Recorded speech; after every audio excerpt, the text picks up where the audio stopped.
Hello, and welcome to Long Form Conversations, the podcast about long form improv. Oh no, your camera just went out. I just saw that.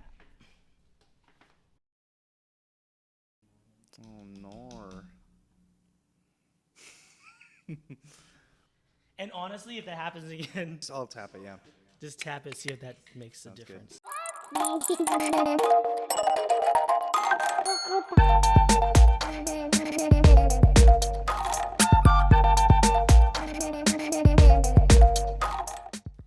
Hello, welcome to Long Form Conversations, the podcast about long form improv.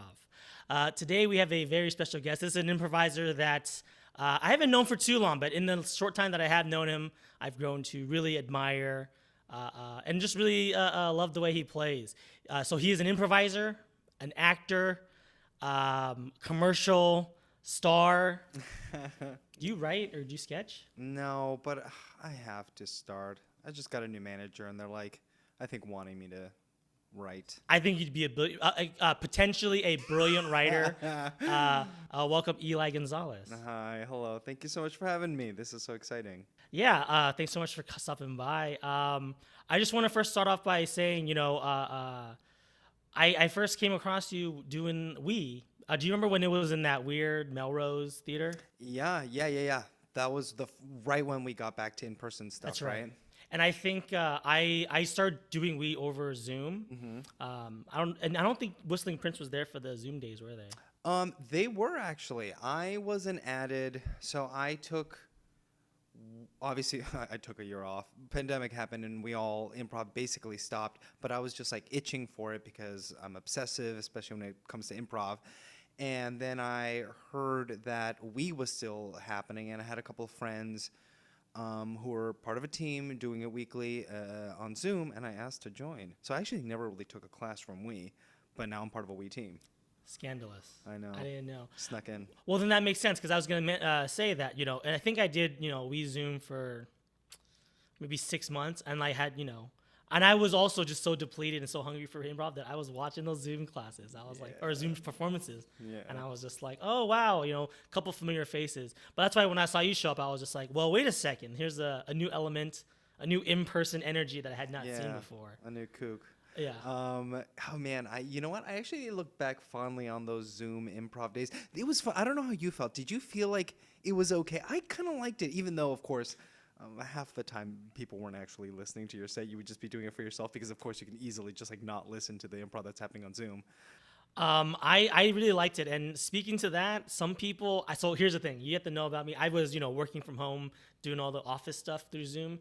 And I was such a honest Abe about it. I used to log in at 8, log out at 5 p.m. And it wasn't until people started going back in person and people were kind of talking and they're like, oh yeah, I just turn on my computer and I just leave it there. Or like, yeah, I stay logged in until 5 p.m. And I was like, you do that? You're allowed to do that? And then also with the Zoom, I was just like, oh, and then you know how like you listen to everybody's like, and you have to wait for like an hour before it's your turn. And they're like, David, what?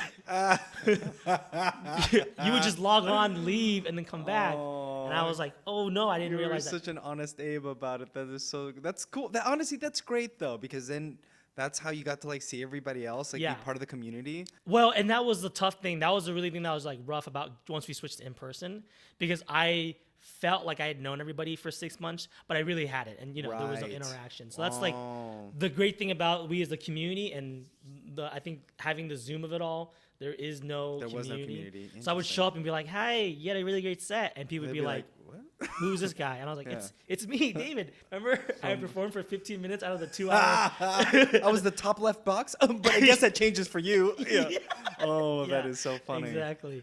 But that's why Sam was one of the few people I knew from before UC because I knew about him. I knew about Meredith. So that's why when I saw them, I was like, "Oh, wait a second, We has familiar faces too." Yeah. And now you're on a team with them. I know, random. Apparently they both had put on their resume that they were part of Whistling Prince. I don't know like how like in depth the ADs looked at the resumes, but I didn't put that, so I don't know. Some weird alchemy. Maybe they thought we'd play together well. I don't know. So they wanted to be on the same team, and you were like, "Get me out of here!" Look, this was just a post-pandemic recovery. I know. You guys were a rebound team. What's funny is that I actually had heard that like, and I felt this way too. That like I think they wanted to ideally be in like team with like a whole new people, because I mean it's Herald Night. It's like I don't even know how to like talk about it. It's just it's such a fun new thing. Maybe you want to play with new people. It's a new environment. I don't know, but no, I'm actually really happy to have like Sam and Meredith on my Herald team. It's sweet. We're trying to actually avoid playing with each other too much because we just do that so much on Whistling Prince. Well, don't deprive us of That magic. the magic of the chemistry. Because I think I felt the same way. I think for me, it was just like, look, you want to play with as many different people as possible. Yeah. You want to have as much like variety. But after a while, you're also just like, oh, let me just play with my best friends. Let me just play with the people that I get along with best. Well, I was gonna ask that like I thought that this year they were going to have this happen for the first time, to like let you audition with your friends or with the people you like practice with usually. And I was like, that'd be so cool, because then you really could see everybody shine like to the fullest. Because it's so weird like auditioning with like new people. I don't know how you. I mean, obviously like you got on like Lloyd, so you must have had like a great time, callback and everything. But like there were so many people that I was shocked didn't actually make it through because I don't know, maybe they just got like. I think it's definitely a separate skill. I think that auditioning with your friends has its advantages and disadvantages, but mostly I do think that they can't bank on the fact that like you audition, you do well with your friends, but then we throw you in with these new elements and Right. you may do poorly. And like I might cut this part out, but they had auditions and you could audition by teams, and Glass Clown actually auditioned as a team, like all 8 of us. It was like perfect. 8 audition set, 8 people. This is gonna be a knock at the park. And they only picked 2 of us, and we thought, wow. yeah, like, and then they were just like, well, what's going on? Like, why would you ask us to audition as a team and only pick some of us? So at the end of the day, that experience looking back was like, oh no, that creates more turmoil. That's real. I never thought about it that way. That's crazy. Now, if you auditioned with like duos or trios, maybe, because then it's like it's like you two and your friends, and then they put you with another pair or another triplet. Yeah. And then they can still kind of see you how well you do. And at that point, I don't know if it would hurt as much, but it is an opportunity to see like, well, now you get to play with some strangers, and we see that you can play well with your friends and with strangers. We'll keep you together. We know this person, and I won't tell the full story, but I heard that like during a callback session, one of our friends got to be in the room with another one of their friends, and they had a little secret tell to communicate with each other when one had a premise, and they made sure to step out with each other for the callback. And they both. One of them well? did get on Oh no. something. I know. Yeah, that's unfortunate, and I think that's the good and bad thing. Yeah, I think we should probably talk about the audition, since I don't think we'll have an opportunity to Sure. talk about it. But like, yeah, the audition is a scary thing. I definitely think it's a different skill. I actually was relieved I didn't have so for both of mine, for the initial and for the callback. Didn't really know anybody that well, haven't played with them before. Okay. And to me, that was almost a relief, because I heard some horror stories.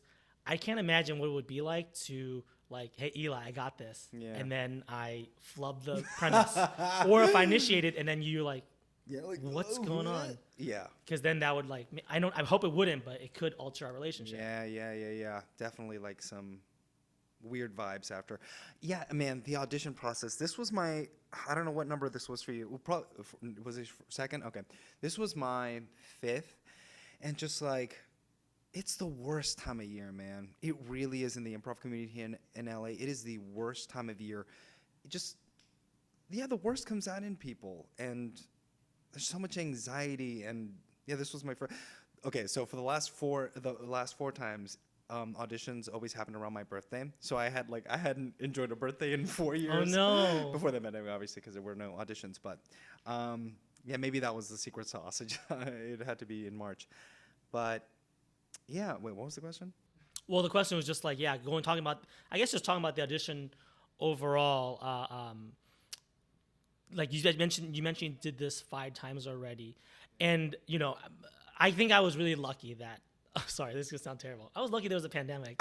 No, but that's a terrible thing to say. So I finished 4-1 in 2019, Right. so I only had 1 cycle to go through. And I agree that at that point, I think I was still really young, so it was all kind of new and exciting to me. But it was also very nerve-wracking because, it's just an unfortunate thing where it's like maybe 5% of us will be happy. Yeah. 95 of us will be Yeah. bummed out, And in that case, I was part of the 95% that was really bummed out. So having been able to do improv in this, kind of like a gray area, we weren't even sure if any of the theaters were going to come back. Just doing it for the fun of it, really. Exactly. Doing it for the fun of it, for the love of the game. Because who wants to be doing Zoom improv, honestly? Like, it's only if you love it. Yeah, and the indie scene, that was for me always like I just wanted to be part of that scene. I wanted to be performing regularly with people I liked. So like it felt like I kind of achieved and crossed off a lot of things on my improv checklist. So that's why doing this was it more like, okay, let me just switch gears. And I know that this is competitive because like I knew I basically taking a time machine back to where I was 2019, where I was just like, I have to be the best, and if anybody's weak, I need to like not to, like step out with them. Yeah. Like it sounds horrible to say, but it is true. You have to do this, and it's like during the warm-ups, we do the Suss them out. You suss them out. You have to be like, okay, like the 3-line scenes. Quick. Yeah, the 3-line scenes. That's where you really get it. You're like, there's the Bambi. Yeah. There's the one who's like slipping on ice. Yeah. So that it was just like, yeah. So if they, and I think in both cases, I was like, I held back. You always hold back. Like we're talking so like inside baseball, we're talking so much strategy, but it really is. This is like the first two, nervous energy. Don't be one of the first two. They're just gonna get out there. Well, what's funny is that I think this time around was the first audition where I was one of the first two in the initial audition, and it was as good as it could have gone. Like Molly Kiernan and I like it was so fun, so damn fun. Yeah, but made it through. Hopefully I don't have to go through that again because it is super stressful. And I wanted to ask too, like since you've had gone through it before, like all those cycles, do you get stressed, or not stressed, but you do obviously get stressed, but like I guess what's the recovery period like? Because I would like to think with LA Improv it's 11 years of pure joy and fun and creativity, and then 1 month of stress, but I don't think that's the case. No, some people definitely take breaks. Well, for the previous 4 times I auditioned, I was like really obsessive with improv. I loved it. I was constantly doing so. I want to say 2-3 years before pandemic, I ran this Monday practice group. I called it Monday practice group right before Herald every Monday, 5 to 7, I think. And we would have like great people like show up. People who were currently on Herald night, they just wanted to get a couple of reps before like their show later that night. Some like stronger people that like were on the cusp of like getting Herald night. Like I knew it. Like Dana was somebody that was improvising with me in that Monday practice group for like years. She's the one that like I think of mainly when I think of that practice group because I think she was one of the most consistent people. It was me, her. Who are the other consistent people? A bunch of other, Joe Fahey, I think, was pretty consistent. PJ as well. But I remember that, like, after auditions would happen, that Monday practice group, maybe a couple of people wouldn't show up for a while. But me, the Monday after auditions and the cast list went up, I was like, nope, I'm still doing it. Still doing Monday practice group. Still hitting the ground running. Like, still doing this as much as I'm doing it. And was that a drive, you think, to become better? Or was it because you love the Herald and it's just fun to do? What is it? Both. I mean, improv is so damn fun. It's that, but I'm also, like, when I get obsessive over something, like I want to be the best. Like I really want to put in the work to do the thing. And I was like, "What? You got to start practicing now for next year." Wow, I love that work ethic. And obviously, just want to say it's not healthy. No, please don't. Don't want to stress that. Like I'm not trying to say like if you want to be where Eli is, you have to do that. No, please take care of yourself. I got a couple of grays here. What's funny is that right now I'm actually like feeling a little like comedy burned out. Yeah. But I'm feeling okay. Well, yeah, speaking of which, I just want to also say, you've had a really busy, I want to say 2 or 3 weeks, because you've had like a bunch of shows with Menudo, you have Herald Night, you just did Bad Drag Race, so you've been booked, blessed, and busy, haven't you? I've been doing a lot of comedy stuff recently, and I am feeling it. I'm feeling like stretched too thin, I think. How did Whistling Princess go? How did Bad Drag Race go? Whistling Princess was... It's strange, I think. So I was doing in LA, a couple of comedians, Oscar Montoya, Monogapi, and they run this like Bad Drag Race spoof show. Each season is like 1 show a month for 3 months. And I was cast this season. And our last show was this past Friday. And I also had an improv show that same night with my improv team, Whistling Prince. And they, in order to show support, decided to do drag with me because I had to be in full drag for the show because I didn't have time to get in drag between the show. between the improv show and the drag show. So. And you want to do both. You can't. Yeah, skip yeah, one. yeah. Gotta do both. It wasn't. I barely get to practice with them, and we have a show coming up at UCB soon. So like, I want to be playing with them as much as possible before then, because gotta get those reps in. Yeah, I think the drag maybe threw us off a little bit, but it was still fun. Like I freaking love those guys, and yeah, it was just fun to be in a wig and makeup. I looked insane. You looked great. You look like Dorothy, right? It was Dorothy. Ooh, hold up. Maybe there's a video element. Maybe I can show it. I look. Like, tell me this isn't just absolute. Gosh. Send that to me. Send that to me so I can post it on the thing. Okay. Yeah, superimpose it. Just That's like insane. I look like Insidious. Like sort of. That's just bad lighting, though. That's not you. I'm sure your makeup was. It's bad makeup job too. Oh no, who did that? Me. Oh no. Oh All right, great. Well, it was nice for the getting a chance to catch up with you because you've been so busy lately. Mm-hmm. But we're gonna go and jump into our first segment now. This is going to be Improvster Syndrome. This is the part where we get to talk about your improv journey, how you got to where you are, and kind of how you were feeling, how your headspace during each part of it. Yeah. So I started improv. I always thought it was funny. Like late high school is when I started thinking that discovering that I'm funny, but I really never thought of myself as a comedian, and I still kind of, well, I guess I do now, but I've always thought of myself as an actor more than anything because I went to school for acting. I got my BFA. In high school, was this like an arts high school? Was this a public high school? No, this is public high school. Did you ever do anything performing arts there? So I did most of my schooling here in Los Angeles, born and raised, and the school system here doesn't have a lot of the schools that I went to here didn't have a lot of extracurriculars. I went to the all Latino the Latino schools in like the southern part of Los Angeles, and they didn't really have like theater programs. But my last 2 years of high school, my family randomly moved to Arkansas. So that is very random. Yeah, super random, super like different, and that school had like theater. They had they put up plays every year, and I was like, what is this? And I'd always been curious about acting because I grew up like in front of the television. Like the television was my everything. And so I was like, why not? And so I auditioned for some of the plays, got into a couple of them, fell in love, then decided to go to school for it. Were you the lead?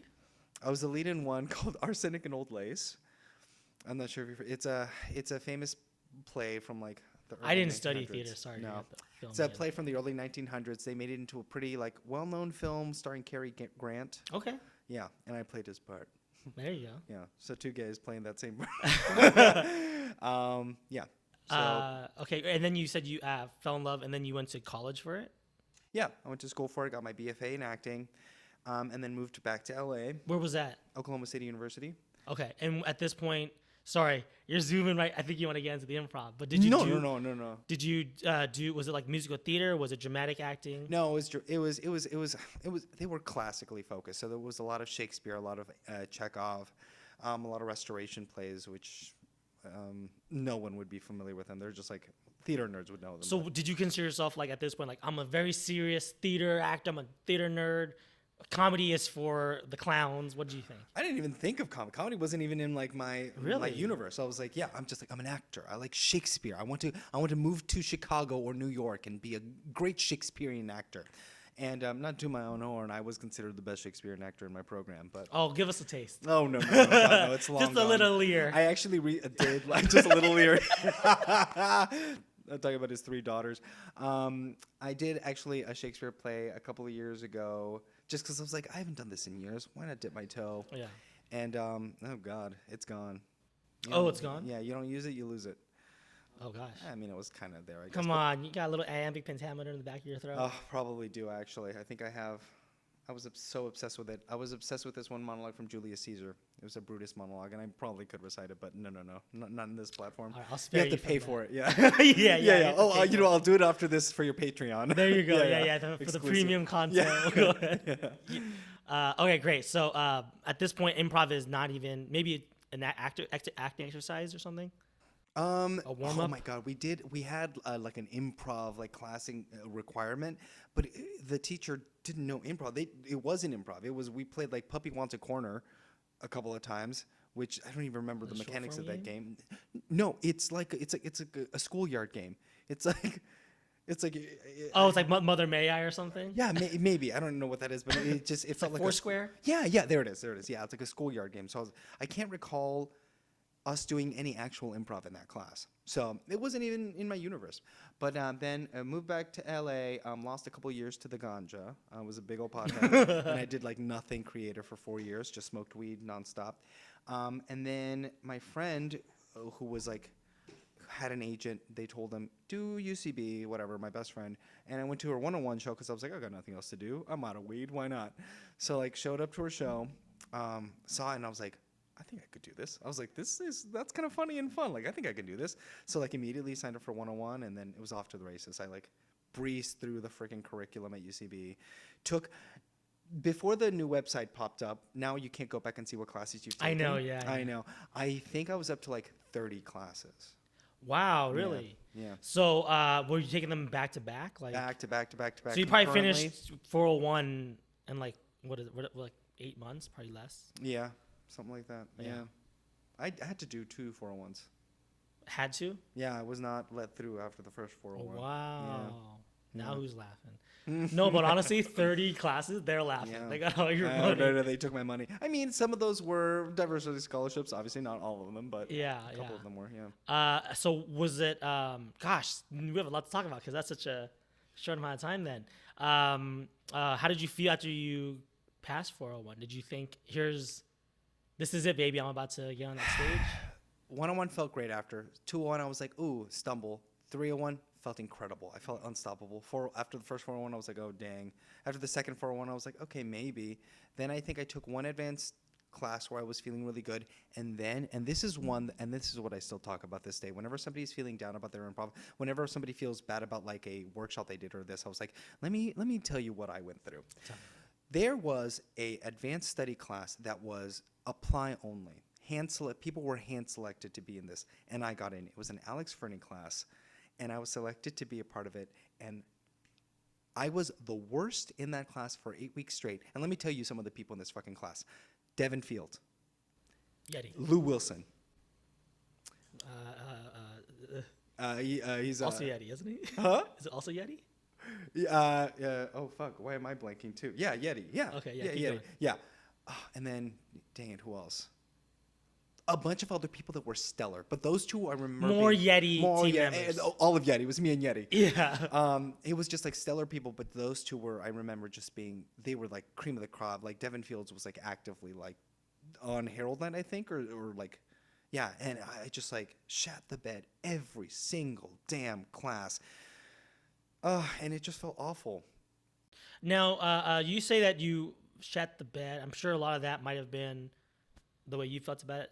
But, like, I would also assume that, like, you know, when it comes to improv, sometimes there are some people that, like, can struggle with the scene, but you should have supportive teammates or classmates to help you out. Did you feel that they were, like, there to help you out? Or did they do what I did? They kind of just, like, ooh, let them I think felt like, oh, God, yeah, let's not touch that garbage pile. I don't know. I just felt like I was so, like, undisciplined, and I didn't really know what I was doing, just like throwing everything at the wall, seeing if something stuck, and I think the rest of the class didn't know what to do with that. And at this point, were you, because like you said you breezed through 401, so this is like about a year in, 2 years in? A year and a half. Yeah. And you think that might have been just lack of experience? Because I think when everybody is still starting off, you do make this great progress, but there's always like this, you hit a plateau, right? Yeah, hills and valleys and all that. Yeah.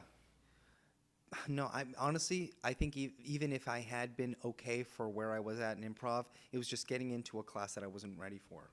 Well, it was like apply only, and I should not have been allowed in. Maybe.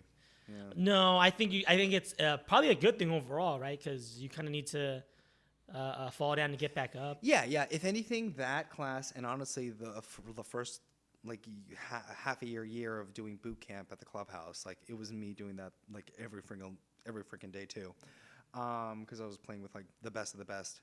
Dana, that's where I met Dana, like doing clubhouse stuff, and yeah, I think that's I'm what's that word? Resilient. I'm resilient. I don't failure upon failure upon failure. I'm gonna get up every single freaking time. Where does that come from? Probably grown up. Growing up? Yeah. My family, like, my parents. Well, I come from large families. Grew up with all my cousins. They all just feel like other siblings to me. And I remember my mom would always, or everybody would talk about me being like the hope of the family, the smart one, the one that's gonna make something of themselves. And I think that like added a kind of like little narcissistic bug in my ear, or a little like ego, a little like drive. And I think that's what's like kept me like, because I can't fail. In my mind, it's like I gotta make it big. I will not fail. And I think that's a common thing you'll find. It's like I never read the book, so don't quote me on it. But like you heard like whatever it is, 7 traits of highly successful people or something like that. Yeah. I don't know. I read the growth mindset. Oh, you did read that? Okay. Well, I think one of them has to be like perseverance, or they always say it's like a little bit of delusion, where it's just like, oh, like you're not gonna become famous or be an actor. You have to be like, yeah, I am. You have to have a little bit, 100%. Everybody who's made anything of themselves they have to be a little delusional. Yeah. So why did you keep? Not to say that it's a good or a bad thing. I'm just really curious. Why did you continue to take classes? Because that's something that's, and maybe it's just a lack of opportunity out here. Not like there's a lot less classes than they used to have. A lot less advanced study, a lot less academy. But nowadays it seems like once people finish UCB 401, they kind of branch off and try different things. And I know you mentioned you did workshops, and I'm guessing you were probably doing indie stuff as well. But why did you continue to go back for more classes? I think that, well, I kept getting, for a while I was paying for the classes, and then eventually I started getting the scholarship, and then for a while I was also doing the work study. So I think that the last like run of classes were just because I had them available to me, because I was doing the work study, and I had like the diversity scholarship. But no, I think it was just the obsessive thing mainly. I was like, I actually do love this thing. It's super funny. I know that I am not where I want to be, but every once in a while I'm doing something that's really funny, and I'm chasing that. And I think that's just why I did it. It was like more and more and more and more. Yeah. And I'd probably say that in this case, you probably may have taken more classes than most. Do you find value in continuing to take classes as opposed to, again, making your own team, setting up your own practice groups? No, I think that it's probably like better to just start doing your own teams. Classes at a point, I think, they don't do much for you anymore, because what you're supposed to be doing, what you're wanting to be doing, is performing actually performing for people. Yeah, and I think the thing that I kind of land back to whenever I think about classes or people talking about classes, it's like when you take classes at a school, they're trying to help you like shape or make you tailor to the school's voice. So that UCB style, the way that like, oh yeah, find a premise, and frame it, blah, blah. But then when you go out there and you get coaching and you do your own indie shows, it's finding your own voice. You're not trying to say like, let me try to do it their way. Let me try to do it my way. And that's ultimately what's going to get you fucking on Herald Night. Yeah. It's like when they see what you can do. Yeah. Yeah. Take our structure, but you color it with your own personality. Yeah, 100%. So what does that look like? What does your indie scene stuff look like? I've always considered myself pretty like emotionally based, because I go at it as an actor. Like I said, I'm an actor first, then secondarily a comedian. And then I've always really liked physical work, but like doing like something physically like crazy, or like really putting your body into it. Where does that come from? Because that was one of the topics I wanted to talk to and you. we can pivot, honestly. We don't have to pivot. Like I still want to talk about what you want to talk about. I just am really curious, because that was one of the things that caught my eye immediately. Again, we were in that tiny little like black box. It was hot. The windows were like closed, and there was this person that was just like big and quick. And I remember you would like jump around, and even your Herald debut, I don't know if you remember, you did a pratfall and your glasses popped out of your face. And I got a huge laugh, and I was just like, there's someone that is like, throwing his whole body, sacrificing his body for this art. Yeah. Well, I think it comes because actually in my day-to-day, for a long time, actually, I've pretty much been disconnected from my body, especially growing up. Like, I live in my head more than I live in my body. And then I think things like ultimate frisbee, like improv, these are things that force me into my body. And it's like I open up something that I just maybe don't use to the fullest extent in my day to day. So like, yeah, when I'm in improv, like I'm fully activated. My body's there. Like I come up with a crazy idea. Let me communicate it with my body. Also, I think that like I'm not the quickest at saying a joke, thinking of a joke and landing it. But I think the body can be a joke. That I think that like the way you say something, the way you move, the way you a sound you make. Like we were a practice a couple like 2 weeks ago, a Herald practice. We were doing genre scenes, and I stepped out with someone, and they gave us the genre of noir. Mm-hmm. And the person started the detective. I walked in as the dame looking the femme for fatale. Or the femme fatale, yeah. And as I opened the door, I like just like like out of nowhere, I just did like a noir like musical like a music like refrain, Mm-hmm. and it got a laugh, and I was like, that's using your body. That's like, yeah, I don't know. I guess improv activates me physically. Did you do in your training? Was there any like dance or movement or I don't know fencing? I had to take a couple of I took a couple of tap classes. Okay.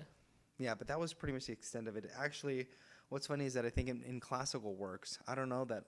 Oh, well, I don't know. Did Shakespeare, and I guess in Shakespeare, I'd like sometimes like put on a fun way of walking. Yeah. Yeah. Is what's the Italian one? The Italian. I love Italian ones.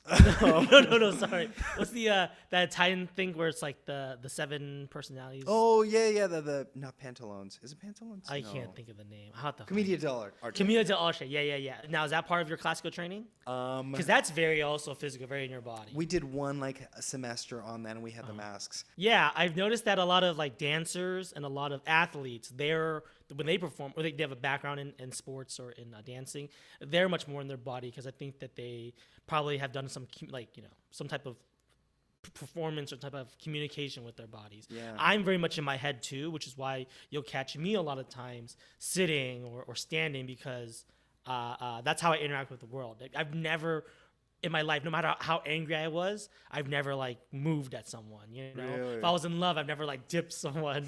Not to say that that's happening in a lot of scenes, but like I think it is so great because it is, and maybe it speaks to the actor side of you. Like that's cinematic, that's theatrical, that is big, and that is a visual storytelling. You know, and a visual joke. Yeah. Easy way to land a joke without having to think about it. Because like I said, sometimes not firing on all cylinder. I'm not naturally a writer. I'm not naturally like a joker. Could be someday.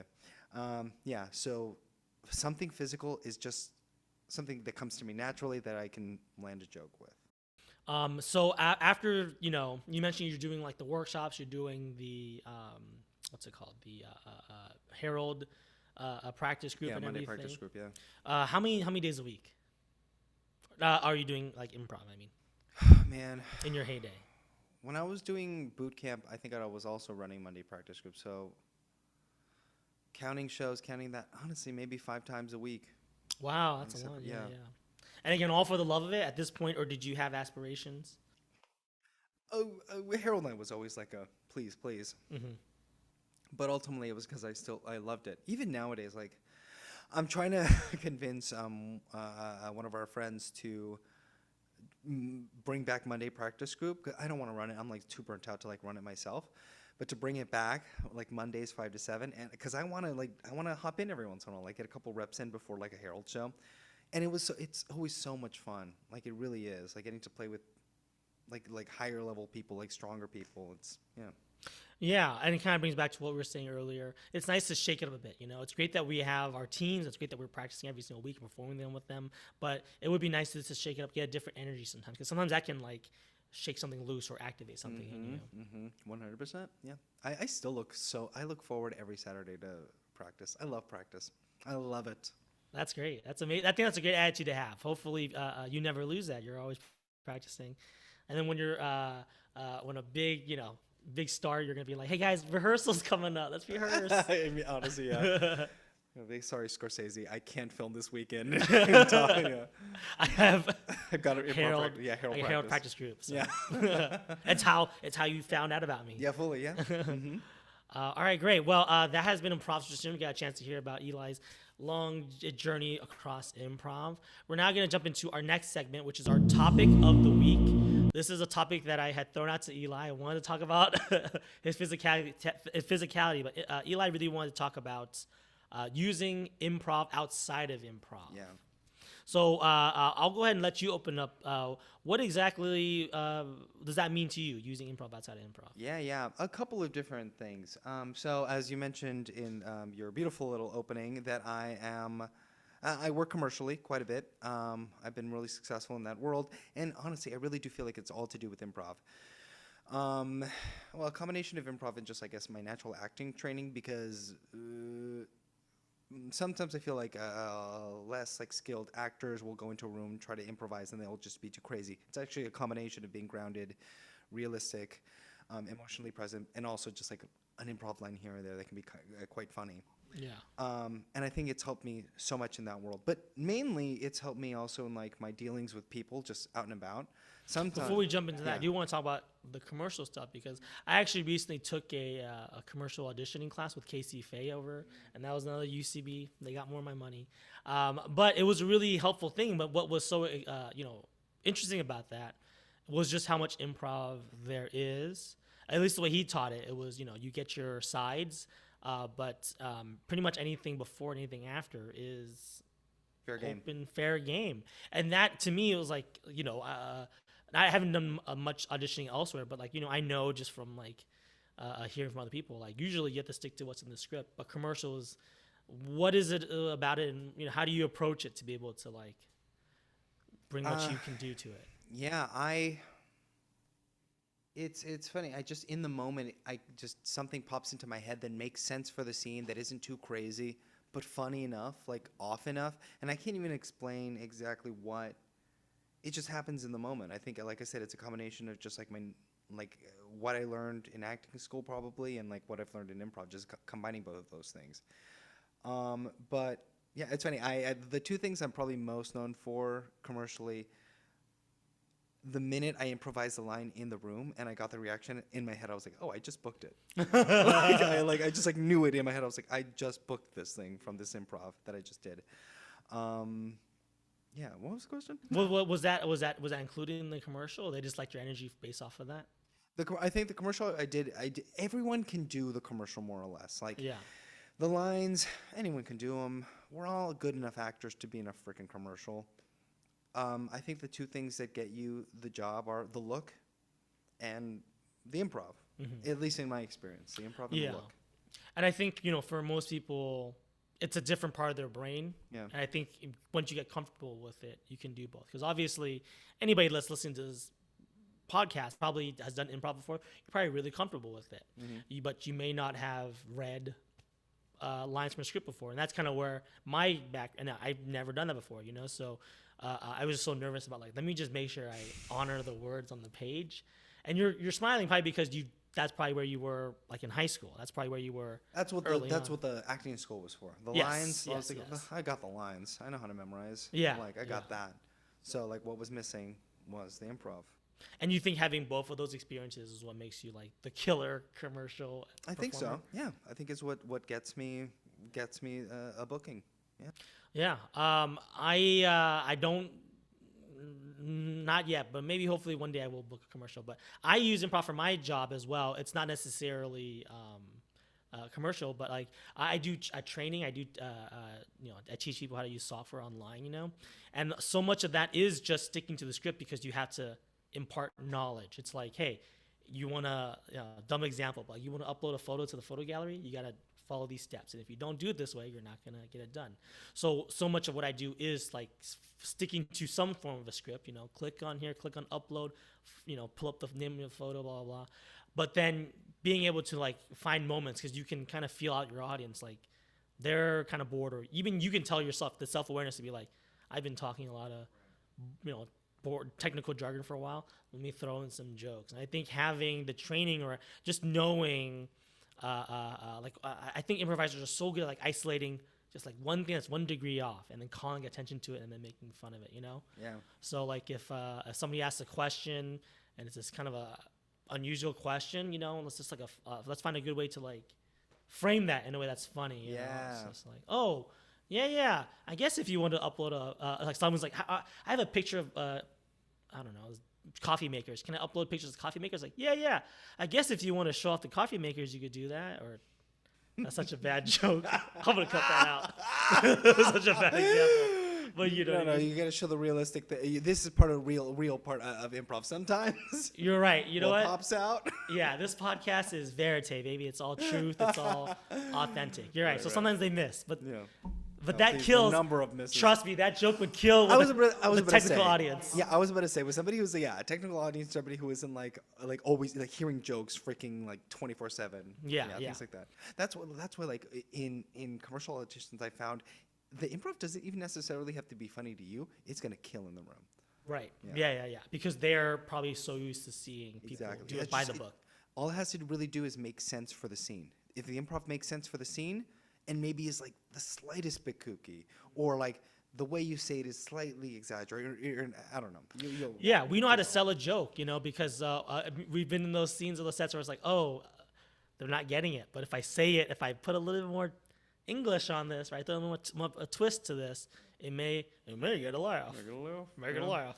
Tricks at your disposal, man. Here are a couple of tricks. Use your body. If you speak another language, just start speaking in that language. People love that. What else? Falling on your butt. Falling your freaking butt. Yeah, or do a pratfall. Yeah, do a pratfall. Lose your glasses. While Glasses doing it, popping up. People will laugh at that. Exactly. You also work, before I cut you off, you were saying you also use it in like how you interact with people. Yeah. Like I think, like I said, I for the longest time I wasn't in my body, and I'm like, and I even to this day sometimes like if I'm like feeling a little uneasy, uncomfortable, if I feel like, oh my God, this person is so funny, I'll like lose the train of the conversation. Like I really will lose it. I'm like, I don't know what we're talking about. But improv, because like you really have to listen. And I'm not saying I'm like great at it, because sometimes I will stop listening. And that's when my jokes don't land. It's taught me to really just like hear everything that somebody is saying. And that's helped in just like interpersonal relationships, just chatting with anyone. Yeah. Making friends, just like really listening. I think that goes so like unsung, because that's, if anything, and maybe it's because you can't really tell, you can't really observe someone listening, but like improvisers, just like they're naturally good at like finding jokes or finding weird things, they're so naturally just good at listening for a long time too. We've seen some of those monologues, some of those living rooms, and it's just like there's nothing interesting, but you still have to remember everything. Find it. And that's what talking is. That's what it be engaging. And that's what a conversation is improv. No, and that's how like you engage someone in a random conversation on the street. Like I'll talk to anyone, someone on set or somebody on the bus.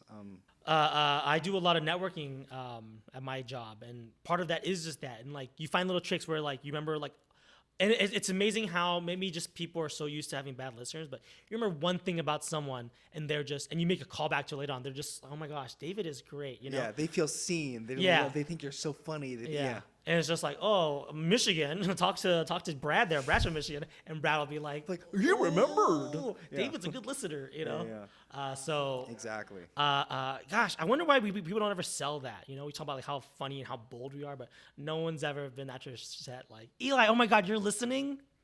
Brilliant. So Yeah. good, so good. You were so I keyed know. in. Because it's like the most introverted part of like improv. It's the most like unsung, I guess. I don't know. Yeah, and not to bring it too much back to this, but like, did your classical training have anything to do with listening? Oh no. Well, I guess maybe.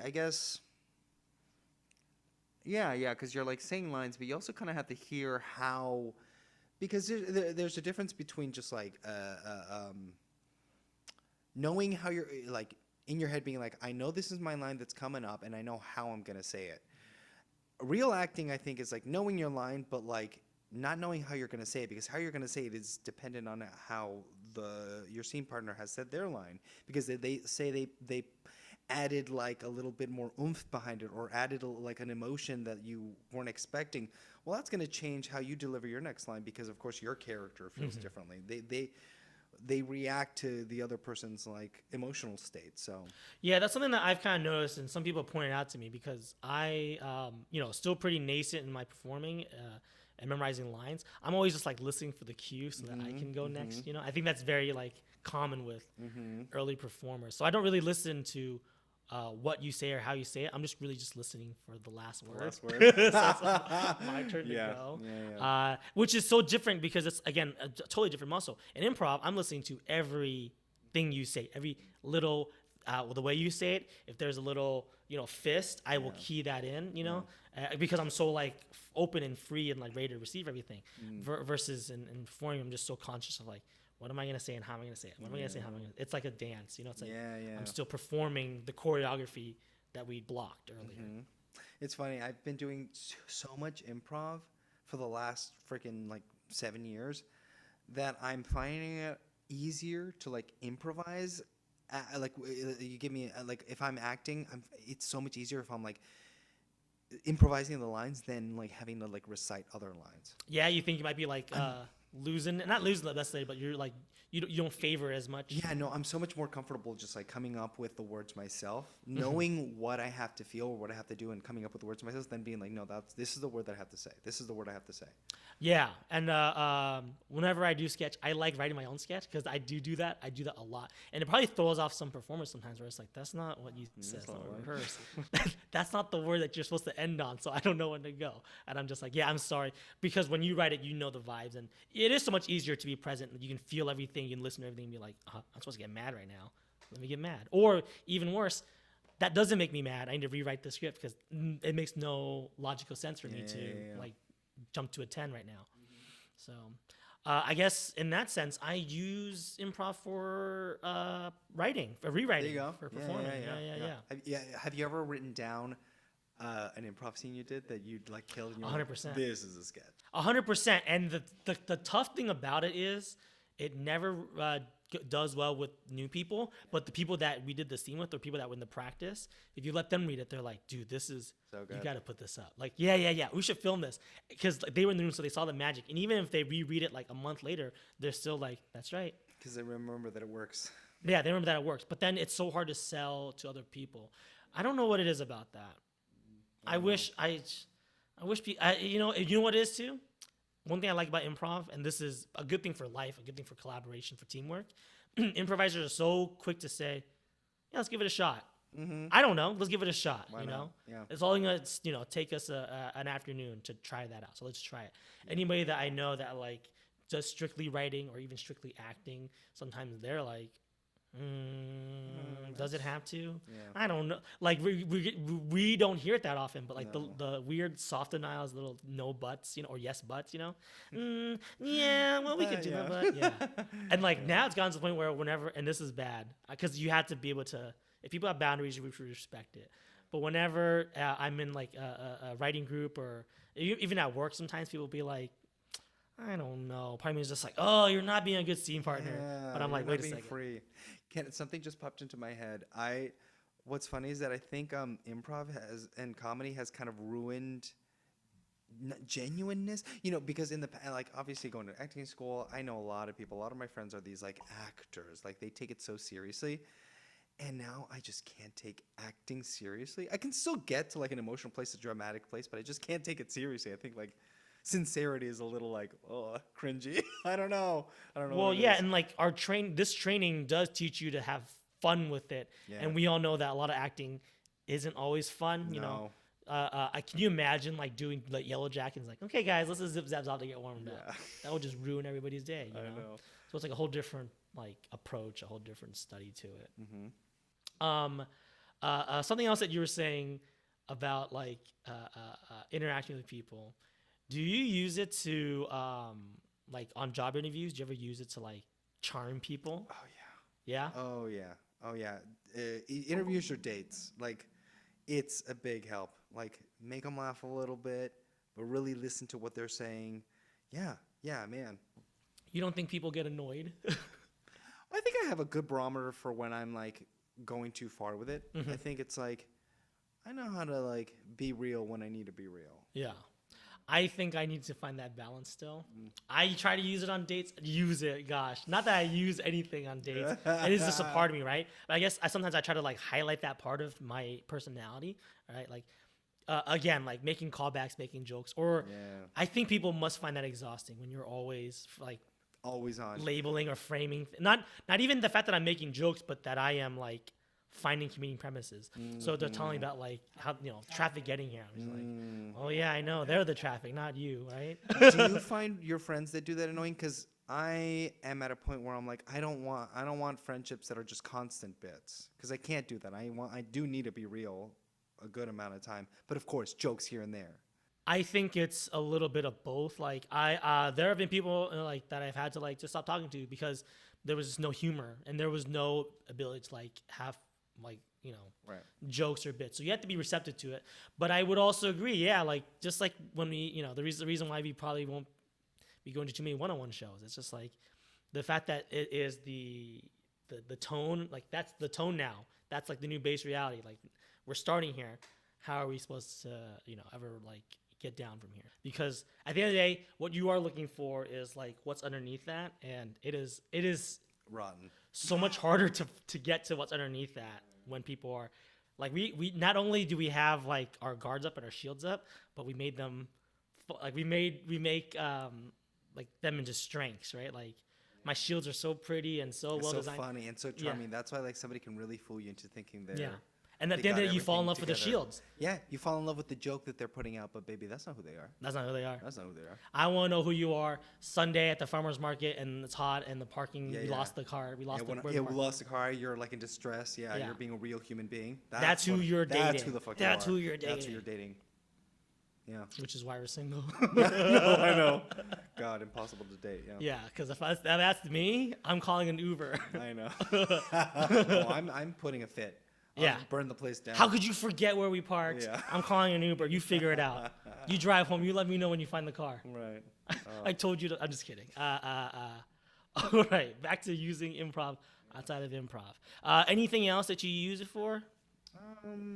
I feel like so much of it is like so like performance adjacent. Yeah, I can't think of it. I mean, you know what? I think I'm all about. God, I'm so afraid of losing my mind as an older person. Like my family genetically, man, we're built to last. My great grandmother died at like 104, 106, but her mind started going, and I'm like, I just want to be so like sharp, and improv I think kept me like really keeps my brain active and sharp, like Yeah. really. And I'm like, and I have so much further to go as an improviser. Like I still, of course, like I think my ratio right now, I'm saying it's like 6 out of 10 things land or something, and I want to get to that like 9 out of 10. Exactly. So no, thank you, that's sweet. But I'm like, that's why I'm like, and I'm constantly trying to stretch my brain. I think maybe that's also why I'm feeling a little like fatigued from improv right now, but it just keeps me so sharp. Sure. Yeah, and I'm like, And you mentioned before your parents always what they call you, Little Hope. oh no, they didn't call me that. It'd be hilarious if they did. Or Little Hope. No. Esperandito. No, it was just basically like everyone just considered me like the Yeah. smartest one of the cousins, the like one that was gonna make something of themselves. Yeah, I think that's a tough thing because that expectation to be smart, you almost need to like show it off and prove it sometimes. I know that was my problem early on. It probably is my problem sometimes with some scenes where set me up with any scene. Let's see. You're going to the dentist.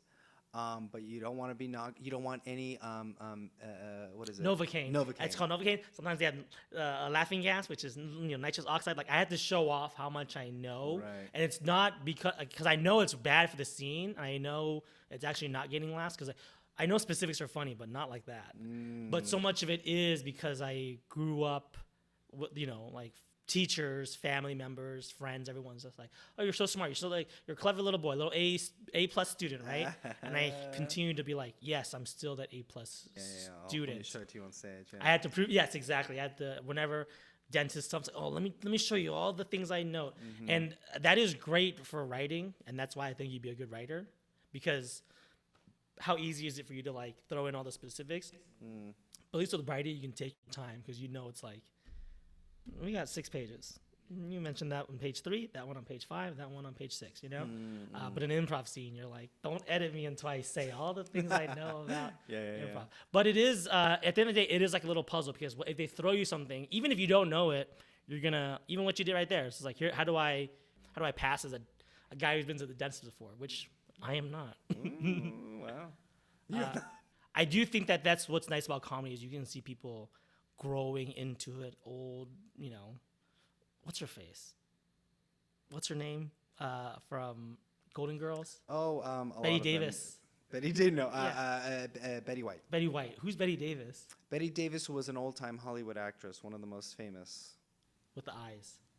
Yeah. But Betty White, was still performing, still doing comedy, in her 90s. So Yeah, so fucking funny and sharp and quick. yeah. So I think we probably, as long as we continue at this rate, never gonna. I just want to be sharp. I just want to be quick. I just want to be sharp, tight. Yeah, my brain. I just want to be able to react. Yeah, don't want to be senile. I don't want to be senile either. All right, great. Well, that has been the topic of the week, talking about using improv outside of improv, and we covered the whole gamut. Everything We really did. from work to our twilight years into Yeah, hospice care. Our bodies will go before our minds do. I know. All right, it's time for our last segment, which is going to be Hot Improv Takes. Are you familiar with this? I've listened to, yes. That's right. So Hot Improv Takes is our opportunity to rant about something going on in improv, a trend that we want to see more of, see less of, or we think is just the right amount and wish it stays the same. Do you have one, or would you like me to go first? I have one, yeah. All right, just remember to begin with Hot Improv Take. Yes. Hot improv take. I want us to be more okay with being more grounded at the top, really grounded, truly not caring about getting a laugh for the first minute, because I think that slow burn, slow build into a scene, our laughs would be exponentially greater if we really took our time. And I'm saying that I'm speaking as somebody who is bad at doing that a lot, quite often bad at doing that, because I will bull in a china shop, walk into a freaking scene and just go crazy. But I love that grounded, slow build into a scene. How much time? Like a minute of just good grounded work. If you don't get a laugh, you don't get a laugh, but a minute. And then A minute, you say. Yeah. I think that's a good amount. I think that's really hard. You've probably done the exercise where it's let's try to not make any jokes for a minute. Mm-hmm. And it's hard to go with that minute. It's crazy. And it's just because there's so much energy, giddiness. Yeah, antsiness. Yeah. But as a storyteller, it's funny, whenever I read anybody's script or anybody's pilot, I'm just hey, let's make sure we figure out what's this before we throw jokes on it. Yeah. So I understand that that's good. I'm pretty sure most people, even when they're watching TV, they just jump right into it. This Nick Cannon guy cannot slow down. We want to see them build up to it. Do it, yeah. But when you're performing, it's so hard. Yeah, But I agree. Yeah. That's a good hot improv take. All right. For me, hot improv take. It's okay to drop an accent. You did it at the top of the scene. You did it for the minute when it was grounded, and that's all we needed because it's enough to establish.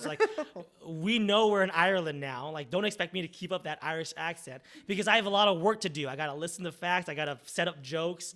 If I can't keep it up, so what? You got the idea. We're in Ireland. All of a sudden, if I just drop my accent, it doesn't mean we're no longer in that world. And I hate it. You hate this. Don't call it out. That is terrible. That's bad. A really bad scene partner to be and now your accents change. Or my least favorite one is because it happens a lot when they're now you're turning British. Now you're turning Australian. Yeah. I don't know the difference between Australian and English. English accent. Because you know why? I don't live in Australia. I don't live in England. And who are you to tell me I can't? Yeah. Who did you tell me I dropped it? And it's so hard though as the person, because I've been in that situation where my partner drops it. It's really hard as the voice of reason, or even not even a voice of reason, but not to call it out, because I know I shouldn't call that out, but sometimes it just pops out to call it out. I don't know. I'm overall I think it's a gift that you even attempted it, because that's coming from someone who can't do accents. I think that's why. Right. I don't really do it. So whenever I see someone try it and drop it, it's well, honestly, better than I could have done. But I think there are people, and God love them, the people that can they're voice actors and they can just do all these different accents and they can keep it up. It's usually them when they're and you dropped it, they're again, it's look how smart I am.